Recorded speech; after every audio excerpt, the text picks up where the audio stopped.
महादेव कहने लगे, नरसी तुम 7 दिनों से रो रहे हो, कुछ मांगो, वरदान मांगो, क्या चाहिए? नरसिंह मेहता बोले, रावण ने मांगा था आपसे वरदान, क्या हुआ? आज तक दशहरा मैदान में जल रहा है। कुंभकर्ण ने मांगा था आपसे वरदान, क्या हुआ? इंद्र की पदवी चाहता था, निद्रासन में चला गया। भस्मासुर ने मांगा था आपसे वरदान, खुद ही भस्म हो गया। मैं नहीं मांगूंगा मुझे वरदान नहीं चाहिए। महादेव पार्वती जी से कहने लगे, देखो तुम ही पीछे पड़ रही थी, चलो इसके पास, देखो कितना चतुर है। अरे हमने औरों को भी वरदान दिया। बोले हाँ, एक नाम और छूट रहा है, वो भी बता देता हूं। कंस को दिया था आपने कंस को आपने धनुष दिया था और कहा था नारायण के सिवाय इसको कोई तोड़ेगा नहीं, और जो तोड़ेगा वो तुझे छोड़ेगा नहीं। 7 वर्ष के कन्हैया ने तोड़ दिया, मार दिया कंस को। मुझे वरदान नहीं चाहिए आपसे। आहा। पार्वती जी बोली, अरे पिता देना चाहता हो और पुत्र मना करे, ये स्वभाव नहीं। महादेव कह रहे हैं कि वरदान मांगो तो तुम मांग लो ना, कुछ मांग लो। तो नरसिंह मेहता ने ऐसा वरदान मांगा, ऐसा वरदान मांगा जो सबको मांगना चाहिए। बोले, नाथ मैं अपनी बुद्धि अपने मन से कितना सोच पाऊंगा, जितना मैंने देखा है। मैं तो जूनागढ़ से बाहर भी नहीं गया कभी। मेरी बुद्धि मति ज्यादा कुछ जानती नहीं है, बहुत अल्पमति है मेरी, अल्प बुद्धि है मेरी, इसलिए मैं बहुत ज्यादा कुछ मांग ही नहीं पाऊंगा। इसलिए नाथ आप तो महादेव हैं, आप तो देवों के देव हैं, आपके हृदय को जो सबसे अच्छा लगता हो आप खुद ही मुझे दे दीजिए। मुझे आपसे कुछ नहीं चाहिए, आप अपने आप दे दीजिए। आहा। जेहि विधि नाथ होई हित मोरा, करहु सुबेगे दास में तोरा। ठाकुर जी से सदा यही वरदान मांगो, जेहि विधिनाथ होए हित मोरा। मेरा जिससे हित होता हो, अगर वो हित मेरे दांत टूटने से हो रहा है तो तोड़ दीजिए, वो हित मेरा गिरने से हो रहा है तो गिरा दीजिए, वो हित मेरा अगर निर्धन होने से होगा तो निर्धन कर दीजिए। मेरा हित, और मेरा हित किसमें है? मेरा हित वैभववान होने में नहीं है, मेरा हित संपत्तिवान होने में नहीं है, मेरा हित बहुत बड़ा प्रॉपर्टीवान होने में नहीं है। मेरा हित आपका होने में है कि मैं आपका हो जाऊं। और यदि आपका होने में मुझे गिरना पड़े, मुझे रिपटना पड़े, मुझे कंगाल होना पड़े, तो मुझे सब स्वीकार है। मैं आपका होना चाहता हूं, बस दोहराइए मेरे पीछे। जेहि विधिनाथ होई हित मोरा, जेहि विधिनाथ होई हित मोरा, करहु सुबेगे दास में तोरा। करहु सुबेग दास में। जिससे मेरा हित हो वो मेरे साथ हो। मैं आपसे वरदान नहीं मांगूंगा, आपके चित्त को जो सबसे प्रिय लगता है वो मुझे दे दीजिए। ये वरदान महादेव से 2 लोगों ने मांगा है। आपके चित्त को जो सबसे प्रिय लगता हो वो मुझे दे दीजिए, ये वरदान 2 लोगों ने महादेव से मांगा है। एक नरसिंह मेहता ने और दूसरा एक आत्मदेव नाम के ब्राह्मण हुए। थोड़ी कथा सुनानी पड़ेगी, सुनो। एक आत्मदेव नाम के ब्राह्मण थे, वो भागवत जी वाले आत्मदेव नहीं, एक और आत्मदेव ब्राह्मण थे। जिन्होंने हितरवंश महाप्रभु का चरित्र सुना है उनको पता होगा कौन आत्मदेव है। तो आत्मदेव नाम के ब्राह्मण ने शंकर जी की इतनी आराधना की, उन्होंने आराधना तो इस भाव से की थी कि महादेव प्रसन्न होंगे तो मैं उनसे इतना धन संपत्ति मांगूंगा कि मेरी कंगाली दूर हो जाए। महादेव जैसे ही प्रकट हुए तो आत्मदेव से कहा वरदान मांगो। तो आत्मदेव जी ने कहा मैं ज्यादा से ज्यादा मणि मांग लूंगा, ज्यादा से ज्यादा हीरा मांग लूंगा। ऐसा करता हूं, महादेव से सबसे महंगी, इनके हृदय की सबसे महंगी वस्तु मांगता हूं, तो शायद ऐसा रत्न देंगे जिससे खूब धन आएगा। तो उसने कहा महादेव आपके हृदय का सबसे प्रिय रत्न जो हो वो मुझे दे दो। महादेव बोले ये क्या मांग लिया तुमने? बोले क्यों? बोले मेरे हृदय को सबसे प्रिय तो श्री राधा वल्लभ है। राधा वल्लभ जी कौन है? ये महादेव के सेवा के ठाकुर जी हैं। जैसे घर के ठाकुर जी होते हैं हमारे, मेरे घर के ठाकुर जी राधा माधव, आपके घर के ठाकुर जी लड्डू गोपाल, ऐसे ही श्री महादेव के घर के ठाकुर जी हैं श्री राधा वल्लभ लाल। श्वेत द्वीप में, हम लोग जम्बू द्वीप में रहते हैं, श्वेत द्वीप में महादेव, पार्वती, कार्तिकेय, गणेश जिनकी आराधना करते हैं वो श्री राधा वल्लभ लाल है। महादेव बोले ये क्या मांग लिया आत्मदेव तुमने? बोले नहीं नहीं, अब तो मुझे वही चाहिए। महादेव ने कहा कुछ और मांग लो, मेरे हृदय की प्रिय वस्तु मत मांगो। तो आत्मदेव को लगा बहुत महंगा वाला रत्न है इसलिए मना कर रहे हैं। नहीं नहीं, अब तो मुझे वही चाहिए। महादेव श्वेत द्वीप गए और वहां से श्री राधा वल्लभ लाल जी को ला करके आत्मदेव को दे दिया। आत्मदेव जी पा करके प्रसन्न तो हुए, लेकिन वो बोले कि भाई अब इनकी सेवा तो बड़ी विस्तार से करनी पड़ेगी। वो कैसे हो? तब ठाकुर जी बोले हमारी वंशी जी तो वहीं रह गई महादेव के पास। तब वंशी जी को कहा अब आप आइए। तो वंशी जी ही श्री हितरवंश महाप्रभु के रूप में आई और चित्तावल गांव में एक दिन पहुंच करके श्री राधा वल्लभ लाल जी को वहां से लेकर के वृंदावन मदन टेर पर विराजमान किया। तो महादेव से हृदय की प्रिय वस्तु दो लोगों ने मांगी, या तो आत्मदेव जी ने मांगी है या फिर आज नरसिंह मेहता ने मांगी।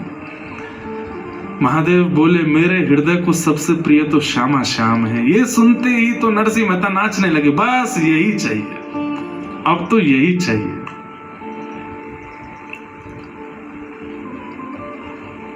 अब तो यही चाहिए, और कुछ नहीं चाहिए नाथ, बस श्यामा श्याम दो। मैं कहता रहता हूं कथाओं में कि कृष्ण आप शिव भक्त हैं और अचानक आपका रुझान वृंदावन के प्रति होने लग जाए, प्रिया प्रियतम के प्रति होने लग जाए, श्री राधा माधव के प्रति होने लग जाए, तो समझ जाइएगा कि महादेव आपकी सेवा से प्रसन्न होकर उपहार दे रहे हैं वृंदावन के प्रति प्रेम, प्रिया प्रियतम के प्रति प्रेम। महादेव अति प्रसन्न होते हैं तो दो वस्तु देंगे, या तो राम जी के प्रति प्रीति या कृष्ण के प्रति प्रीति। कोई महादेव का उपासक है और बहुत उसको संपत्ति मिलती जा रही है, खूब नाम यश वैभव मिलता जा रहा है, फिर भी वो महादेव का ही है।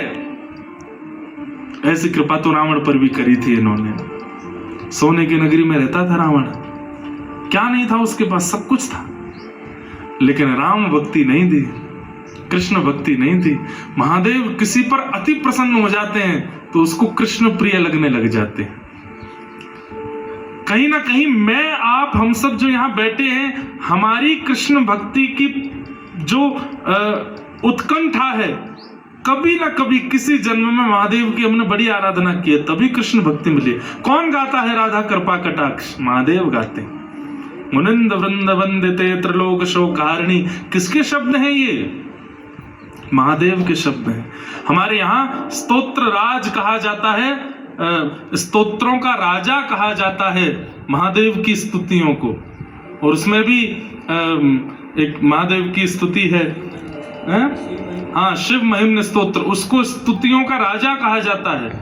पर स्तुतियों का राजा महादेव की स्तुति शिव महिम्न स्तोत्र है, लेकिन वो महादेव क्या गाते हैं?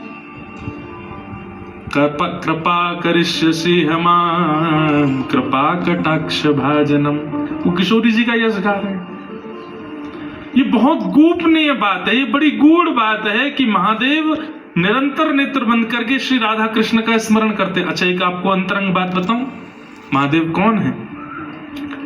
निकुंज में त्रिलोचन नाम की सखी है। जब ठाकुर जी रास विहार करते हैं तो श्री महादेव त्रिलोचना नाम की सखी बन करके जाते हैं, और आपकी निकुंज में सेवा क्या है? दीप प्रज्वलित करने की सेवा है महादेव की। मसाल लेकर रात्रि में जब हो जाए तो प्रिया प्रियतम नृत्य विहार कर रहे हैं तो उनको कैसे दिखाई देगा? तो महादेव मसाल लेकर के चलते हैं आगे पीछे, त्रिलोचना नाम की सखी बन करके। श्री हनुमान जी महाराज ये चारुशिला नाम की सखी है, निकुंज में सब सखी हैं। बाहर से ऐसे दिखाते हैं उग्रम वीरम महावीरम, लेकिन भीतर से कैसे? बोले सखी भाव में रहते हैं।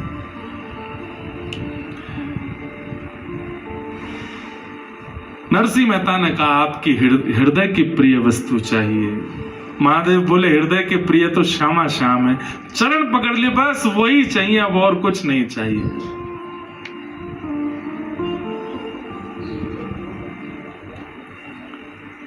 हम भी महादेव से आज कह लें सोमवार है, महादेव हमको भी दे दो जैसे नरसिंह मेहता को दिया।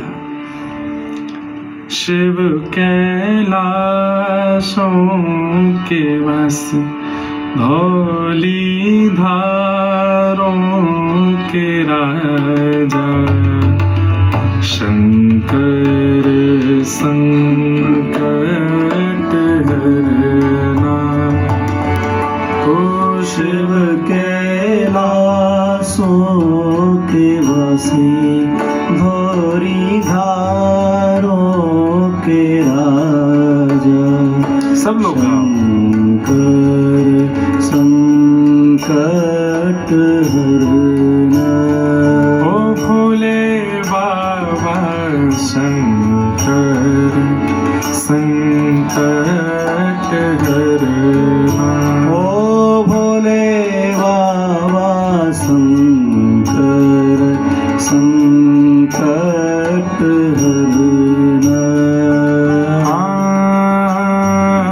तेरे कैलाशों का अंत न पाया, तेरे कैलाशों का अंत न पाया, तेरे कैलाशों का अंत न पाया, तेरे कैलाशों का अंत न पाया, अंत बेअंत तेरी माया। ओ भोले बाबा अंत बेअंत तेरी माया। सब लोग गाओ। ओ शिव कैलाशों के वस धौली धारों के राजा, शंकर संकट हरना। ओ भोले बाबा शंकर संकट हरना। भोले बाबा शंकर संकट हरना। भोले बाबा शंकर संकट हरना। महादेव बोले नरसिंह, मेरे हृदय के प्रिय जो श्यामा श्याम है उनकी प्राप्ति के लिए तो नरसिंह भेष त्यागना पड़ेगा। मैं महादेव बन के जब नहीं जा सकता, मुझे गोपी बनना पड़ता है, तो मैं भी गोपी बनना पड़ेगा। अब कोई चित्रकार हो तो इसको बनावे। एक बड़ी गोपी महादेव, मूंछों वाली, बढ़िया सुंदर, सिर पर एक चुनरी है, हाथों से सर्प आदियों को भेज दिया है, कानों से बिच्छू भी निकाल दिए हैं, गोपीश्वर बन गए हैं। बोलो गोपीश्वर महादेव की। गोपीश्वर, देखो गोपीनाथ को पाना है तो गोपीश्वर को भजना तो पड़ेगा। बिना गोपीश्वर की कृपा के गोपीनाथ नहीं मिलेंगे। तो एक तो बड़ी गोपी बने हैं महादेव, त्रिपुंड लगा है, तीसरा नेत्र थोड़ा फड़फड़ा रहा है कि जैसे वृंदावन पहुंचूं नेत्र खोल लूं। और दूसरी छोटी गोपी बनी है नरसिंह मेहता, उन्होंने भी सिर पर चुनरी पहनी है। अन्नपूर्णा मैया ने दोनों का श्रृंगार किया है, दोनों गोपी बन गए। और नरसिंह मेहता बोले चलो। महादेव बोले जूनागढ़ में नहीं मिलेंगे ठाकुर जी, वृंदावन जाना पड़ेगा। एक बात प्रमाणित होती है कि भाई ठाकुर जी से मिलना है तो वृंदावन तो जाना पड़ेगा। वृंदावन जाए बिना भगवत प्राप्ति, हाँ, जैसे ठाकुर जी प्रकट होते हैं, राधा रमण लाल प्रकट हुए श्री गोपाल भट्ट गोस्वामी जी के लिए, मधु पंडित के लिए गोपीनाथ प्रकट हो गए, रूप सनातन गोस्वामी जी के लिए श्री गोविंद देव और मदन मोहन प्रकट हो गए, हितवंश महाप्रभु के लिए राधा वल्लभ लाल। ऐसे ही हो सकता है कि नायरोबी में आप बुलाओ तो वृंदावन यहां भी प्रकट होता है। और मानो चाहे नहीं मानो, 10 सेकंड लेट बजानी थी ताली आपको, मानो चाहे नहीं मानो, ये 3 दिन का वृंदावन ही आया है आपके यहां पर, और ये वृंदावन ही प्रकट हो रहा है। इतने सारे ब्रजवासी आ गए वृंदावन पे, खूब आपके घर चकाचक खा पी रहे हैं, ऊधम मचा रहे हैं, नायरोबी में डाएं डाएं डोल रहे हैं। ब्रजवासी आ गए तो या मतलब ये नहीं है कि वृंदावन प्रकट हुए, है गए वृंदावन प्रकट। जैसे ठाकुर प्रकट होते हैं ऐसे वृंदावन भी प्रकट होता है, पर उनके साक्षात्कार के लिए वृंदावन तो जाना पड़ेगा। और श्री महादेव ने हाथ पकड़ा है नरसिंह मेहता का और बोले चलो मेरे संग, और लेकर के महादेव सीधे जूनागढ़ से पहुंचे कहां? श्री वृंदावन धाम। वृंदावन धाम पहुंचे। आहा, वृंदावन आते ही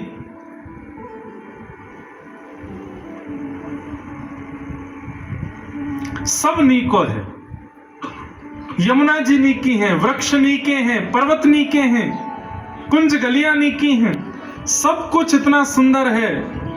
सब देख देख करके महादेव के नेत्र सजल हो रहे हैं। आहा, वंशीवट कितना सुंदर, आहा श्री यमुना जी कितनी पवित्र, जय हो श्री गोवर्धन नाथ कितने प्यारे लग रहे हैं। और चलते चलते नरसिंह मेहता का हाथ पकड़ करके लेके गए। चल रही सखी, अरे छोटी नरसिंह सखी देख सामने, अब निकुंज आवे वारो है, ललता विशाखा दोनों खड़ी हैं, हम दोनों भीतर प्रवेश करेंगे। और जैसे ही महादेव ने भीतर प्रवेश किया, संध्या हो गई, रात्रि का समय। महादेव अपनी मसाल लेकर के, दीप लेकर के खड़े हैं और नेत्र खोल करके जब उस भाव का देख रहे हैं, नरसिंह मेहता